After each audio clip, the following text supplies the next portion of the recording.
누구나 사춘기를 겪습니다. 그리고 나이가 들어서 가정을 가진 이후에 자녀를 낳고 또 사춘기를 겪는 자녀들을 대하게 됩니다. 아이들이 내가 이전에 그랬고 또 지금의 자녀들이 그렇습니다. 정신을 못 차리고 조금 빗나가고 비뚤어지려고 할 때에 그 책망을 잘 받아서 바로잡아야 되는데 좀처럼 그게 잘 안 됩니다. 거부를 합니다. 지금 조금만 반듯하면은 조금만 바로 세워서 평소대로만 그렇게 하면은 학교 공부하는 데에 기초를 다지고 나중에 후회하고 그렇게 발버둥을 쳐도 기초가 안 돼서 학업이 진행이 잘 안 되는 그런 어리석은 결과를 초래하지 않을 수도 있는데 아주 중요한 시기에 빗나가면서 세월을 허비해 버립니다. 그래서 결과는 망가짐으로 받아들이게 되는 것이죠. 정신을 차리고 나서 보면은 정말 이것저것 다 골골한 상태의 그런 상황 속에서 정말 고민을 하게 됩니다. 빨리 바로잡아야 되는 것이죠. 멀어지기 전에 빗나갈 때에 길을 반드시 가는데 조금 빗나갈 때 빨리 잡으면 1m 거리만 옮겨놓으면 됩니다. 그런데 1시간 더 달려버리면 1m가 이제 10m, 100m 거리를 떨어져 버립니다. 바로잡기가 점점 어려워지는 거죠. 그래서 부모는 자식을 책망을 하게 되고 바로잡으려고 하는 것입니다. 오늘 본문 내용은 4절부터 읽었는데 저지난주 시간에 칭찬받는 신앙이라는 제목으로 에베소 교회의 사자를 칭찬하는 인자 같은 이의 등장으로 칭찬하는 말씀을 우리가 들었습니다. 그렇게 칭찬을 하고 나서 이제 책망을 하는 겁니다. 책망을 하고 나서 칭찬을 하려고 하면은 이미 마음문이 닫아져 가지고 칭찬도 안 들어옵니다. 비웃는 소리로 듣게 됩니다. 그래서 하늘의 지혜의 말씀, 오늘 여기 7 교회에 보내는 편지들이 쭉 있는데 본문 외에도 계속 진행이 되는데 칭찬을 하고 그리고 책망을 하는 그런 레파토리를 그렇게 가지고 성경 하나님의 백성들을 교훈하고 있는 말씀들을 봅니다. 자, 그럼 본문 중심으로 그냥 우리가 그냥 본문 내용 그대로만 본다면은 에베소 교회의 사자 한 사람에게 국한된 이야기입니다. 왜? 2장 1절에 에베소 교회의 사자에게 편지하기를 그런 내용이거든요. 그러니까 에베소 교회의 그 사자 한 사람에게 하는 그런 이야기입니다. 어떻게 그 한 사람 이야기를 이 중요한 공간에 장래에 이런 일이 있을 것을 대비하게 하시기 위해서 하나님이 계시록이라는 예언의 말씀을 우리에게 기가 막힌 말씀을 주셨는데 그 에베소 교회의 사자 한 사람 이야기를 여기다 써놓겠습니까? 이미 이 말씀을 여기까지 오면서 1장 말씀에서 계시록 1장 말씀에서 7 교회의 사자는 7 별이라는 이야기를 들었고 7 별은 7 등불로 보좌 앞에서 7 영으로 보좌를 밝히는 그런 사명이 있다는 것을 들었습니다. 그렇기 때문에 이 에베소 교회의 한 사람 이야기가 아니라 하늘 보좌를 밝게 하는 하늘 가는 길을 사모하며 하늘 보좌를 소망하는 자들에게 그 길을 열어주며 밝히는 그러한 등불의 말씀임을 깨달아야 될 줄로 믿습니다. 다시 말씀드리면 하늘 보좌를 향해서 가는 모든 이에게 다 해당되는 말씀이라는 거예요. 그래서 이 말씀을 에베소 교회 사자에 관한 편지가 2장 1절에서 7절로 마무리를 하는데 7절 서두에 그런 말씀을, 이 말씀을 편지 내용을 에베소 교회 사자 편지를 마무리하면서 2장 7절에 이렇게 말씀을 하고 있습니다. 귀 있는 자는, 그 에베소 교회 사자에게 말을 해놓고 나서 마무리는 이렇게 하는 거예요. 귀 있는 자는, 따라하시면 성령이 교회들에게, 성령이 뭐에게? 교회들에게 하시는 말씀을 들을지어다. 오늘 우리도 교회들 중에 하나인 줄로 믿습니다. 그러니까 이 소리를 우리가 성령의 소리를 듣는 것입니다. 성령이 교회들에게 하시는 말씀을 듣는 거예요. 그런데 그 내용인즉 뭐냐? 오늘 본문은 본문 앞에 3절까지는 칭찬하는 말씀이었는데 4절부터 5절, 6절까지 이 진행되는 내용은 책망하는 말씀이라는 거예요. 책망. 왜 책망을 하느냐? 책망을 하느냐? 이유가 아주 간단합니다. 3장 19절 말씀을 잠깐 하나 보시면은 3장 19절 무릇 내가 따라하십니다. 사랑하는 자를 책망하여 징계하노니. 사랑하는 자를 책망하여 뭐요? 책망하여 징계하노니. 의기소침해서 주저앉아버리라 그게 아니고 네가 그러므로 네가 열심을 내라 회개하라. 믿습니까? 사랑하는 자를 책망하는 줄로 믿습니다. 자식이기 때문에 부모가 바로잡으려고 빗나가는 것을 바로잡으려고 책망을 하고 또는 때로는 징계를 하고 어떻게 징계를 하는 거예요? 용돈을 주지 않는다든가 뭐 여러 가지 형태로 징계를 하게 되는 거예요. 사랑하기 때문에 책망한다. 우리 한번 따라하겠습니다. 사랑하기 때문에 책망하신다. 사랑하시기 때문에 우리를 책망하시는 거예요. 오늘 성령이 교회들에게 하시는 말씀에 그 사랑의 음성을 꼭 들으시기를 바랍니다. 자, 관심이라는 건요, 부모가 자식을 그렇게 관심을 두는 거예요. 돌 이전에 돌 지나도 마찬가지고 어린아이들이 조금 이제 걷기 시작을 막 합니다. 걷기 시작해서 막 교회 구석구석 여기저기 막 식당으로 어디로 이렇게 돌아다니면은 틀림없이 부모의 눈길은 그 뒤에 따라다닙니다. 그 아이가 이제 걸음마를 배워서 마구 다니고 싶어서 교회 경내 아무 데나 막 돌아다니고 있는데 부모가 가만히 관심을 안 두고 있다면 큰 부모 자격이 없는 사람이에요. 상실한 사람이에요. 부모가 관심을 두고 아이가 어디쯤 가고 있다, 어디를 가고 있다, 위험한 지구를 지금 들어가네 안 들어가네 관심을 갖는 거예요.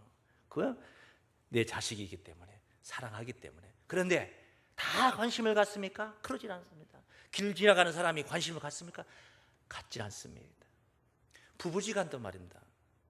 늦게 들어오거나 외박을 하고 들어오거나 관심이 없어요. 그건 이미 사랑이 깨진 겁니다. 잔소리도 안 합니다. 심지어 자기 아내가 외박을 며칠씩 하고 와도 그냥 무덤덤한 거예요. 누구 남자 만났다 하는데도 관심이 없어요. 그래 되겠습니까?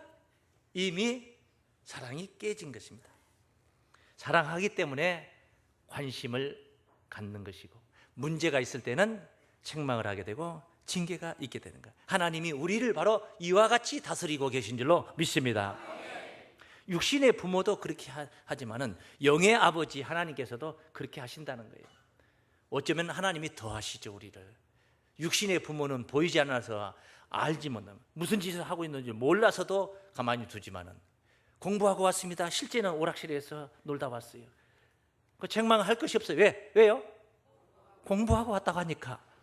근데 영의 아버지는 이걸 다 알고 계신다는 거예요. 그러니까 더 하시는 거죠. 우리 히브리서 12장에 증거된 말씀 한번 볼까요? 5절부터 증거된 말씀. 아들에게 권하는 것 같이 너희에게 권면하신 말씀을 잊었도다. 일러스되 내 아들아 주의 징계하심을 경히 여기지 가볍게 여기지 말며 그에게 꾸지람을 받을 때에 낙심하지 말라.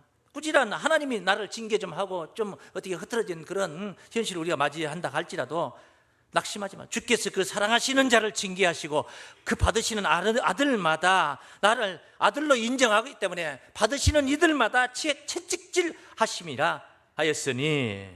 안 받으면 채찍할 필요도 없어요. 가서 무슨 짓을 하고 그냥 죽어버리든 뭐하든 그냥 두드려 맞고 오든 뭐 망해버리든 관심도 없어요. 받으니까 관심을 갖는 거예요.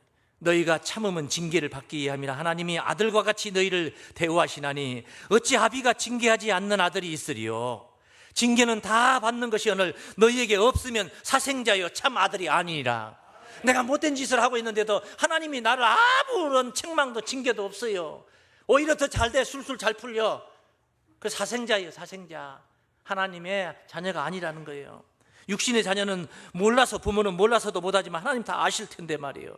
우리 육체의 아버지가 우리를 징계하여도 공경하였거늘. 우리를 육체 아버지가 맴매 하고 해초리로 몇 개를 때렸어요. 다시는 넌 당신 말에 내 아버지 아니야 하고 그렇게 이별을 할 수 있습니까? 그래도 공경하였거늘 하물며 모든 영의 아버지께 더욱 복종하여 살려 하지 않겠느냐.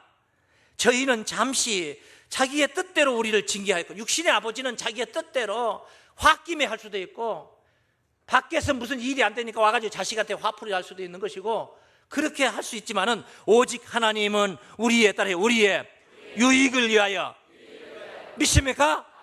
당신의 그 거룩하심에 참여케 하시느니라. 그래서 책망을 받고 징계를 받아가지고 훈련하고 단련이 되는 겁니다. 단련이 되어서 우리가 더 강하고 높은 것을 누리게 되는 것이요. 무릇 징계가 당시에는 즐거워 보이지 않고 슬퍼 보이나 후에 그로 말미암아 연달한 자에게는 의의 평강한 열매를 맺는 줄로 믿습니다. 자식이 비뚤어졌는데도 무관심을 하고 있다는 것은, 그것은 자식의 입장에서 볼 때 나는 구하다, 그렇게 생각을 해야 돼요. 나는 구하다. 그런데 책망이라는 것은 아무나 하는 것은 아니에요. 성경 말씀에, 잠언 말씀에 지나가다 싸움을 말리면 개의 귀를 잡는 거나 같다. 개의 귀를 잡는 것과 같다.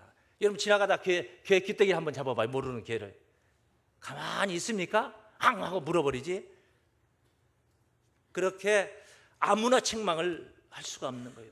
지혜자를 책망하는 건데, 교만한 자, 거만한 자를 책망하면 달라들어서 그냥 앙 하고 물어버리는데, 그런 현상도 있는 겁니다. 다시 말씀 이걸 바꿔서 말하면, 내가 하나님의 책망을 달게 받기 위해서는 겸손한 자, 지혜로운 자가 돼야 된다는 거죠. 자기 잘 되라고 하는 건데 나를 쳐, 예배 시간에 설교 말씀으로 쳐, 이렇게 받아들여 버리면 이미 거만한 자라 이 말이죠. 거만한 자라.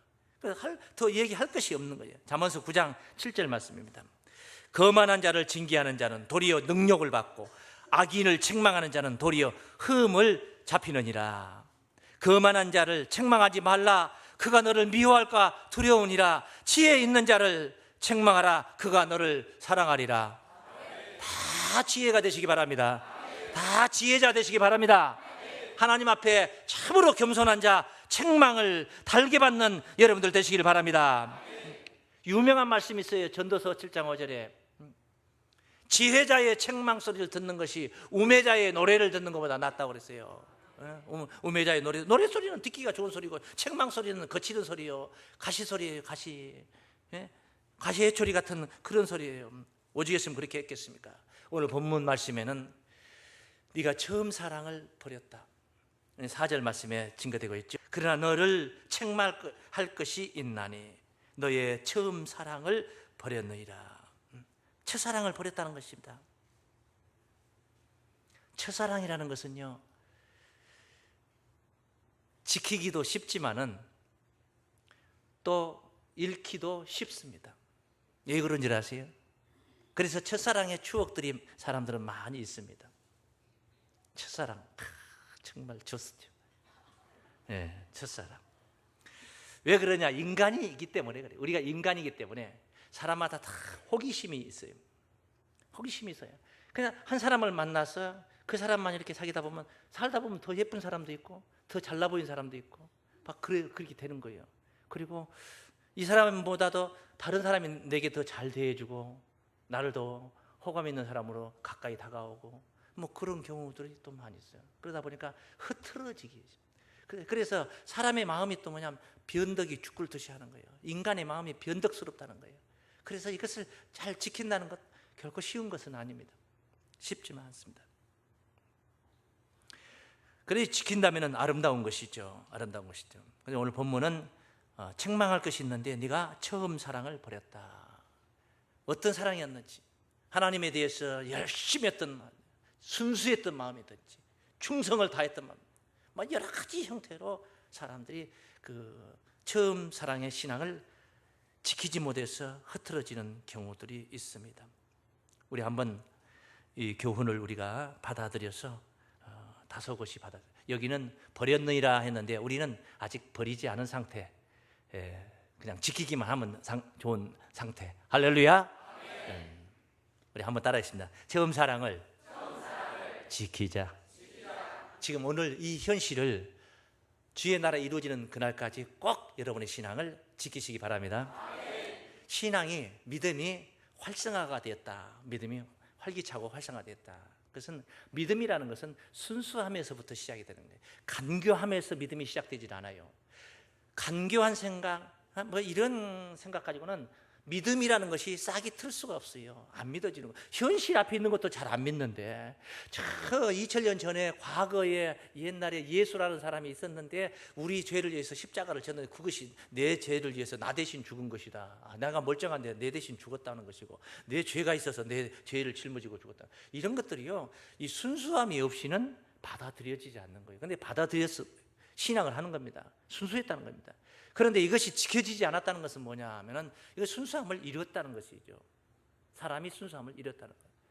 보통 우리가 직분을 이렇게 받을 때 막 감격을 해가지고, 과분한 직분입니다. 하나님, 저 같은 사람에게 권사의 직분을 주시고 장로의 직분을 주시고 교역자의 길을 가는 하나님께서 쓰시고자 하시는 그런 도구로 쓰신다. 성사역을 할 수 있도록 하나님, 정말 이 한 몸 바쳐서 충성을 다하겠습니다. 임직을 할 때는 그런 마음 누구라도 다 했어요. 임직하는 날, 내가 이제 권사 됐으니까 이제부터 두고 보자. 깔아 뭉개버리기, 전부 다 뭉개버린다. 이런 사람 아무도 없어요. 섬기겠습니다. 아주 약한 자들을 섬기고, 그렇게 겸손한 마음 다 받을 때는 그런 거예요. 그런데 어느 날 조금씩 하면서 이제 자신이 좀 세워져 가면은, 내가 그래도 명색이 뭔데, 지가 내한테 그럴 수가 있어. 또 밑에는 밑에대로 그러고, 또 위에서 또 윗계단에서 볼 때는 또 자기를 인정을 안 해준다는 거예요.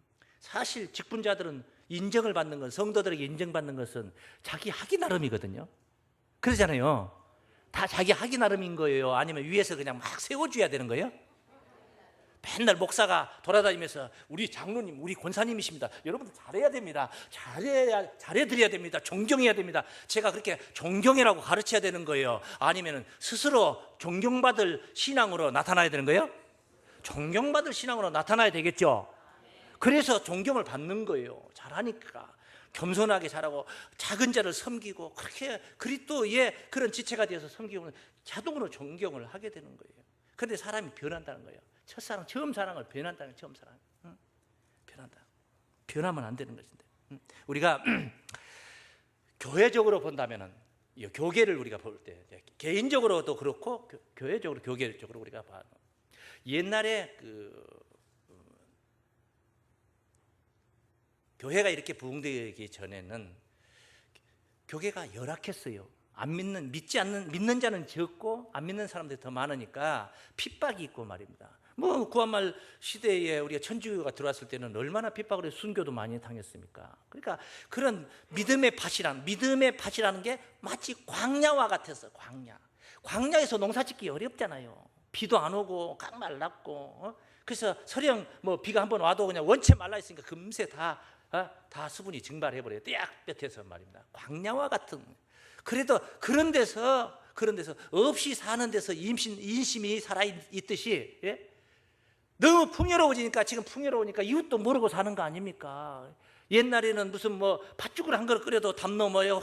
우리 팥죽 끓였다 해서 건네주고, 건네받고, 그 주고받은 정이 있었는데, 지금은 아파트 문 양쪽 마주보고 있으면서 그냥 딱 끌어잠그고, 그냥 잔치를 해도 그냥 이 초대를 안 하고 음식 한번 안 주고도 넘어갈 수도 있는 거 아니에요? 우리 집 말고 다른 집들 말이에요. 그렇게 교회라는 것도 그렇게 된 거예요. 옛날에는 시골 교회에, 읍내 교회나 뭐 어디가 됐든 시골 교회 같은데 부흥 강사가 오면은 그 강사님이 무슨 교단이건 무슨 파건 그게 중요한 게 아니에요.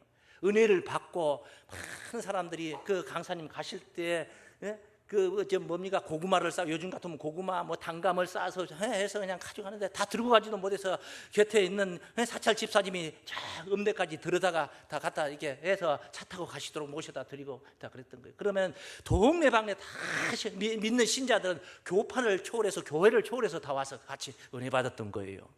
지금은 어디 그렇습니까? 그렇지 않아요. 사랑이 식어져 버렸어요. 그만한 미혹의 영들이 그렇게 역사를 하기 때문에 어쩔 수도 없겠지만은, 한편은 그런 감도 없지 않아 있겠지만은, 어찌됐든 그런 실제를 우리가 이사야서 32장에서 한번 읽어볼 수가 있습니다. 한번 보십니다. 32장 15절입니다. 이사야 35장. 필경은 위로부터 성신이 우리에게 부어주시니. 좀 난해한 말씀이거든요. 성신이 우리에게 부어주니. 광야가 아름다운 밭이 되며. 왜 아름다운 밭이 돼요? 성신이 임하니까, 하나님의 신이 임하니까 광야가 아름다운 밭이 된 거예요. 아름다운 밭. 그런 시대가 있었어요. 교회가 그런 시대가 있었어요. 그런데 너무 잘 돼. 비대해졌어. 대형 교회는 막 수십만 명씩 모이게 됩니다. 대형 교회는 수십만 명씩 모이게 돼. 몇만 명씩 모이게 되는 거예요. 아름다운 밭이 이제는 뭡니까? 그러니까 삼림이 우거진 숲이 되어버려요. 우거진 숲이 되어버려요. 광야가 아름다운 밭이 되기까지는 아름다운 거 아닌가? 굉장히 좋은 거 아니에요? 그런데 이게 이제 삼림이 되고, 삼림이 되다 보면 뭐가 삽니까? 그 속에 사자도 살고 이리도 살고 늑대도 살고 그 속에 숨어서 다 사는 겁니다. 족제비도 있고 살쾡이도 있고 말입니다. 이렇게 광야가 아름다운 밭이 되며 아름다운 밭을 삼림으로 여기게 되리라. 결국은 이제 이 아름다운 밭에서 끝나는 게 아니라 삼림으로 여기게 되는 데까지 발전을 해가는 겁니다. 그 뒤에 말씀을 좀 더 볼까요? 그때의 공평이 광야에, 차라리 공평이 어디에 있었다는 거예요? 광야에 거하며 의가 아름다운 밭에 있으리니. 의가 아름다운 밭에 있고 공평이 광야에 있었다는 겁니다. 의의 공효는 화평이요 의의 결과는 영원한 평안과 안전이라. 아름다운 밭에서 머물렀더라면 좋은 것이죠. 안식을 누린가. 내 백성이 평안한 집과 안전한 거처와 종용이 쉬는 곳에 있으려니와. 먼저 이런 일이 있기 전에 먼저 그 삼림은 우박에 상하고 성읍은 파괴되리라. 그래요. 왜 그렇습니까? 광야가 아름다운 밭이 되어서 삼림에 대해서 구원받았다 여러분은 좋겠지 않습니까? 안 되는 거예요. 그래서 별의별 사람들이 다 있게 되고 별의별 영이 역사를 하게 되고, 믿는 자가 서너 명밖에 안 되고, 다 해봤자 우리나라 믿는 자가 100여 명밖에 안 되는데 그 속에서 뭐 미혹의 영이 막 창고를 하고 뭐하고 할 게 뭐 있겠습니까? 비대해지다 보니까 그러게 되는 거예요. 우리의 신앙도 그렇게 직분으로 비대해지다 보면 교만이 들어가게 되고 겸손이 사그러지게 되는 겁니다. 가진 게 많다 보면 그렇게 되는 것을 지금 경계하는 말씀. 그래서 항상 깨어서 겸손한 마음 변치 말아야 될 것을 믿습니다. 히브리서 3장 13절 말씀입니다. 히브리서 3장 13절 말씀에 오직 오늘이라 일컫는 동안에 매일 피차 권면하며 너희 중에 누구든지 죄의 유혹으로 강팍해 됨을 면하라. 우리가 시작할 때에 확실한 것을 끝까지 견고히 잡으면, 처음 사랑을 변치 않으면, 다른 말로 바꾸면 그리스도와 함께 참여한 자가 되리라. 그래요. 할렐루야. 겸손한 마음으로, 겸손한 신앙으로 항상 날마다 매일매일 처음 시작할 때 그 확실한 것을 여러분이 굳게 잡고 빗나감을 경계하시기 바랍니다. 이미 빗나간 자들이야 회개하고 돌아와야 되지만, 빗나가지 않은 상태에 이렇게 아름다운 다소곳한 상태의 우리의 이 모습을 여러분이 항상 보존을 하는 겁니다. 빗나감을 경계해서 어떻게? 겸손한 신앙으로 따라하시겠습니다. 겸손한 신앙으로 빗나감을 경계하자. 믿습니까? 상황이 조금 안 좋다겠어. 시대가 안 좋을 수도 있는 것이고, 요즘 경제가 안 좋아서 좀 힘들게 살 수도 있는 거예요. 사업이 안 될 수도 있는 겁니다. 요즘 질병이 많아가지고 좀 몸이 아플 수도 있는 거예요. 하나님 핑계 대면 안 돼요. 어쩔 수 없는 환경이에요. 이런 환경 속에 우리가 노출되고 이게 싫으면 달나라가서 살면 되는 거지 뭐. 어쩔 거예요. 어쩔 수 없는 거 아니에요. 심지어 욥이와 같은 욥은 말입니다. 어떤 자였습니까?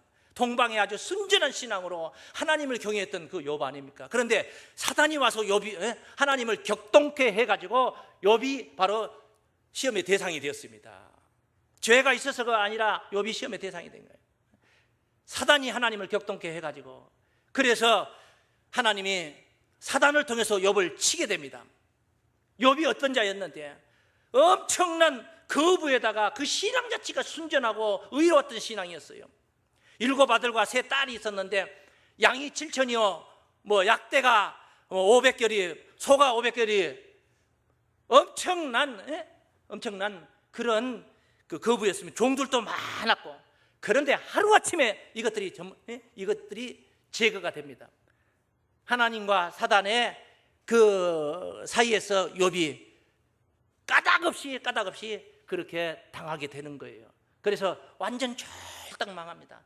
아이들까지, 자식들까지, 열 자녀들까지 다 죽었습니다. 다 죽었어요. 다행히 부인은 살아있으니까 또 나오면 되니까. 그 욥의 신앙을 우리가 한번 읽어볼 수가 있는데, 그가 이제 그렇게 힘들어서 막판에는 이제 정수리에서 발끝까지 이 악창이 나가지고 재에서 그냥 기압장 깨진 걸로 그냥 뜩뜩 긁고 있는 참혹한 상태에 있을 때 그 부인이 옆에서 성질난 소리를 더 합니다. 정말 그때 내조를 잘해야 되는데 옆에서 순전하면 뭐냐고, 하나님 욕하고 뒤져버리라고. 그랬다니까. 욥기 2장 9절 10절 이 말씀들 보면은요, 하나님 욕하고 뒤져버리라, 죽어버려. 뒤지라는 것은 제가 꾸몄는, 죽어버려라, 죽어버려라. 그렇게까지 아주 악담을 했던 그 욥의 부인이었습니다. 나중에 이제 욥기 말씀이 이제 정리가 42장에서 정리가 되는데, 욥기 42장에서 이제 욥이 다시 회복되는 이야기들이 나옵니다. 하나님이 전부 다 회복합니다. 회복하는데 전부 다 배로, 소가 500 있으면 1000, 나귀가 500 있으면 1000, 7000은 14000, 배로 다 회복을 해줘. 자식은 배로 안 되고 그냥 7 아들과 3 딸 낳고, 부인은 살아있으니까 그냥 완전히 회복하는데 누구만 고생했냐? 부인만 고생했다. 도로 낳느라고 얼마나 고생했냐? 악담을 했으니까 그래야지. 이치가 그래, 이치가 그래. 응? 아마 여러분이 욥기 말씀을 42장만 읽어봐도 그런 것은 42장 10절에서 11절 사이에 있는 말씀이니까 읽어보면 우리가 읽을 수가 있습니다. 제가 이 욥의 이야기를 하는 것은 무슨 뜻이냐면, 변함이 없었다는 거예요. 왜냐? 그렇게 만진창이가 되고 자기가 가진 모든 것을 다 잃게 돼도, 순식간에 다 잃게 돼도 하나님을 원망하지 않았어. 성경은 뭐라 했냐? 어리석게 원망하지 않았다, 이렇게 성경은 증거가 되고 있습니다. 욥기 1장 20절 말씀 보겠습니다. 욥이 일어나 겉옷을 찢고 머리털을 밀고 완전 망한 상태입니다. 땅에 엎드려 경배하며 가로되 내가 모태에서 적신으로 나왔사온즉, 빨간 몸뚱아리 하나 가지고 나왔다는 거예요. 또한 적신으로 그리 가올지라도, 돌아가올지라. 주신 자도 여호와시요 취하신 자도 여호와시오니 여호와 이름이 찬송을 받으실지어다. 할렐루야. 하고 어리석게 이 모든 일에 욥이 범죄치 아니하고 하나님을 향하여 어리석게 원망하지 아니하니라. 그래요. 그 욥의 신앙처럼 변함이 없어야 된단 말이에요. 사람이 빈덕이 축불듯이 인간이 그런다고 해서 다 그렇게 동화돼서 그러면 안 된다는 것입니다. 변함이 없습니다. 그리고 오늘 본문에서는 뭐라고 했습니까? 촛대를 옮기겠다. 계시록 2장 5절 말씀 보면은 처음 사랑을 버렸노라 하고 나서, 그러므로 어디서 떨어진 것을 생각하고 회개하여 처음 행위를 가지라. 만일 그리하지 아니하면, 회개치 아니하면 내가 네게 임하여 네 촛대를 그 자리에서 옮기리라. 그래요. 여긴 촛대지만은 우리 개개인으로 볼 때는 직분입니다. 직분이니까 하늘 엄청난 직분을 받은 거죠. 지금 에베소 교회 사자 입장에서는 옮기리라. 겸손하라. 아주 명약이 뭐냐? 명약 겸손이에요. 겸손은 전기의 앞잡이에요. 교만은 멸망의 선봉, 패망의 선봉인 줄을 믿습니다. 이게 겸손한 게 명약이에요. 명약. 욥의 신앙처럼 에베소 6장 23절 말씀을 보시면은 23절 24절 말씀 보시면, 하나님과 주 예수 그리스도에게로부터 평안과 믿음을 겸한 사랑이 형제에게 있을지어다 하고 나서 24절, 우리 주 예수 그리스도를 변함없이 사랑하는 모든 자에게 은혜가 있을지어다. 할렐루야. 변함없이 사랑하는 자 믿습니까? 환경을 초월해서 욥이보다 더 극단적인 환경이 어디가 있겠습니까? 그래서 욥이는 어리석게 하나님을 원망하지 않았습니다. 뜻이 계셔서 전능자가 하시는 일인데 그것을 주신 자도 하나님이요 가져가신 자도 하나님이시니 원망하지 않았습니다. 적신으로 왔으니 적신으로 돌아갈지나 받아들인 겁니다. 받아들인 겁니다. 오늘의 작금의 현실 속에 힘들고 어려운 게 있습니까? 받아들이십시오. 하나님을 찬양하십시오. 그러면은 하나님께서 회복의 놀라우신 은혜를 주실 줄을 믿습니다. 처음 사랑을 지키십시오. 오늘 이 상태를 지키십시오. 빗나감을 경계하시고 참으로 마지막 때 이기는 자의 영광스러운 구원을 누리시길 주의 이름으로 축원합니다.